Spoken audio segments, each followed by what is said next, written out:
Good morning, everybody. Welcome from Costa Rica. I'm just walking down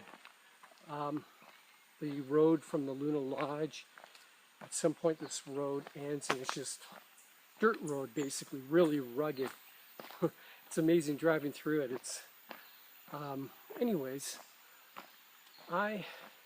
this has been an amazing vacation, and the nature, the wildlife, the plantation, the fruits, just, I'm spellbound. I've never seen anything like it.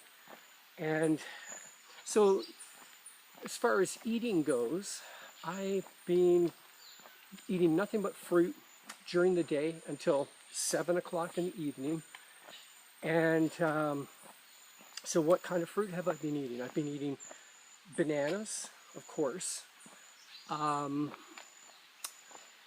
mangoes, papaya, watermelon, cantaloupe, and a lemon that I picked. And it doesn't look like your normal lemon. It looks like an orange, but it's actually a lemon. And although it's sour, it's, you can eat it. Like, it's not like the lemons you buy in the grocery store. And so I'm going to get more of those today. There's a couple of lemon trees growing on where the lodge is. And so now I'm just going out for a hike. I'm going to go into the depths of the rainforest. Of course, I'm going to stay on the trail. And I'm going to go hunting for fruit. More specifically for a certain variety of bananas that I have just fallen in love with. And I know of a batch that's there, that's ripe, and hopefully the animals haven't gotten to it yet. That's the problem, eh? Like, you could go in there and pick unripe. There's a lot of unripe bananas, but the ripe ones go pretty quickly. And I can thoroughly understand that.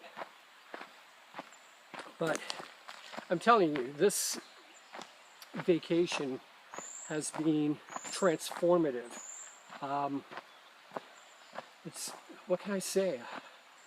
You get a totally different perspective here than from living in the city where, you're fighting with traffic and there's always, I don't know, some kind of headache to deal with in the city.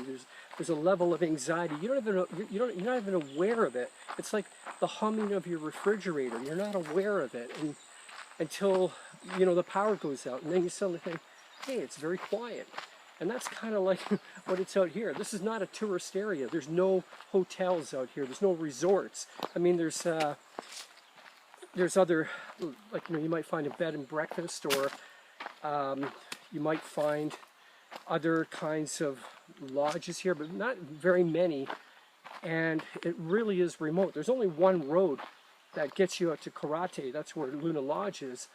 And the road ends at Luna Lodge. That's it. There's no more roads. So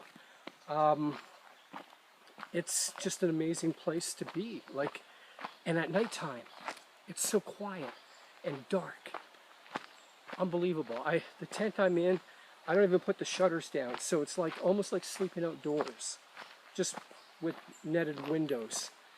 And yeah, the howling monkeys, hopefully I'll see some today. I haven't seen them yet. I've seen white-faced monkeys, I've seen spider monkeys. I haven't seen any howling monkeys yet, so I hope that I'll get the chance to see that. There was a couple at the lodge that actually saw a puma yesterday, so that's quite exciting. I saw a crocodile, a scorpion, and a highly venomous snake. Very small one too. And it's just, it's funny, when I first arrived here, I was kind of like, I'll walk barefoot through the trails and stuff, and get connected with the earth, and it sounds very romantic, but you got to realize there are things in the jungle that can do real harm to you. And you don't want to step on a venomous snake. You don't want to, spiders too. I saw some pretty nice sized spiders, and they're all poisonous to some degree. Yeah, and I mean, there's even the poison dart frogs. So you wouldn't want to rub up against one of those. You'd be dead. But you know, it's because you know you're taken away by the beauty of the rainforest, and forget that there are potential dangers always. Even just walking, I mean, you make the wrong step and you trip, you're going to hit pretty rough ground, rocks and everything. So you want to be smart about it. Like, you can definitely go into the rainforest, you can enjoy it. It's not like this violent nature thing, you know, where you got to worry about being attacked by a puma. In fact, the pumas and the jaguars, they don't really, if they're around, they're not going to really bother you unless they feel like you're a threat. But yeah, it's, I mean, actually, the more dangerous apparently is the tapir. If they start attacking you, you better run for your life, run up a tree or something, because they can be pretty nasty. And I saw one of those. It was pretty impressive. They're big. It was sleeping, fortunately.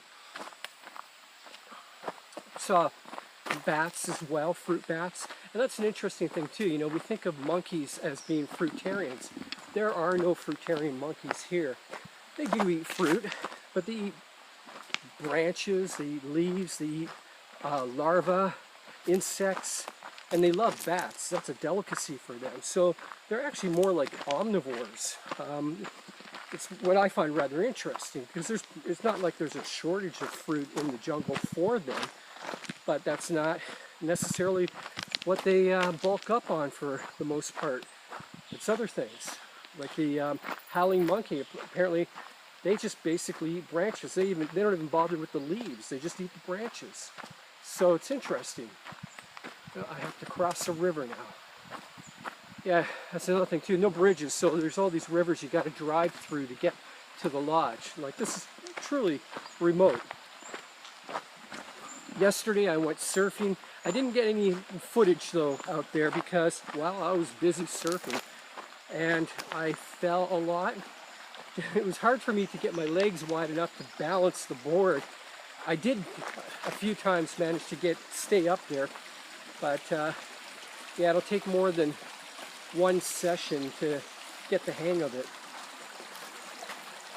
Let me see, get you a shot of this little creek here. So this water level is really low right now.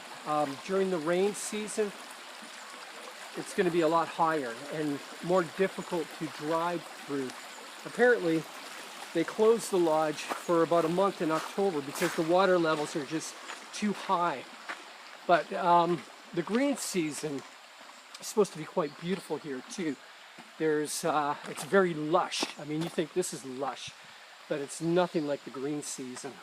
So I think I might come here in the summertime and experience a little bit of that.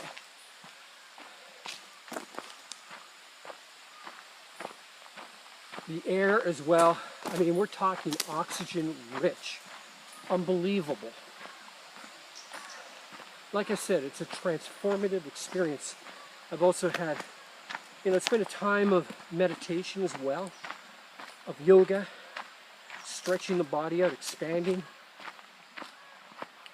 So I'm eating clean, my mind is in a good place, my body is really, you know, I haven't done any running or exercising. You don't go to, there's no gym here to work out. You'd be crazy. I mean, in a day, you physically spend yourself. You go out for, I don't know, a 16-kilometer hike in the rainforest, you will be spent after that. You'll be pretty whacked. Even surfing, I was surprised how much of a workout that is. Yeah, so, I mean, basically, just going out and just walking around and exploring, that's your exercise. It's amazing because there's all these hills and everything. You know, you're not walking on a flat ground, so you really are getting a workout. And at the same time, you're just being inundated with an abundance of nature, of tropical paradise. It's amazing. I could easily be I would say mostly fruitarian if I lived here, because the fruit is, I mean, it's amongst the finest fruit that I've ever eaten. The coconuts too are really amazing as well. And I got another river to cross. Yeah, what can I say? Hold on, just let me cross this log here so I don't get my, you know, I always try to keep my feet from getting wet, but it never fails. By the end of the day, somehow my feet get wet. But I'm wearing hiking boots. I'm not, no barefoot.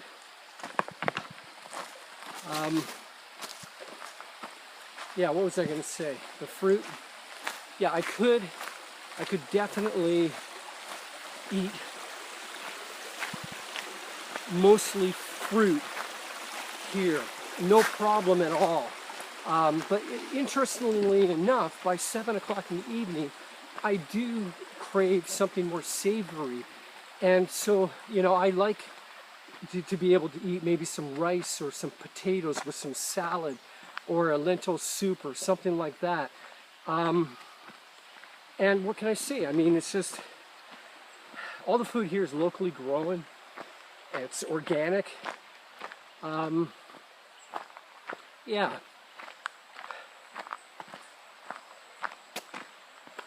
Yeah, I could never, I don't think I would ever go 100% fruit.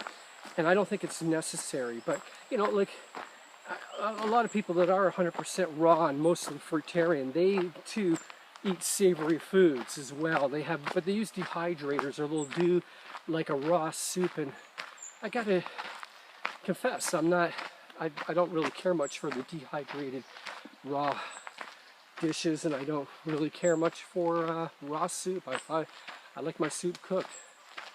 Personal preference, you know, there's no right or wrong here.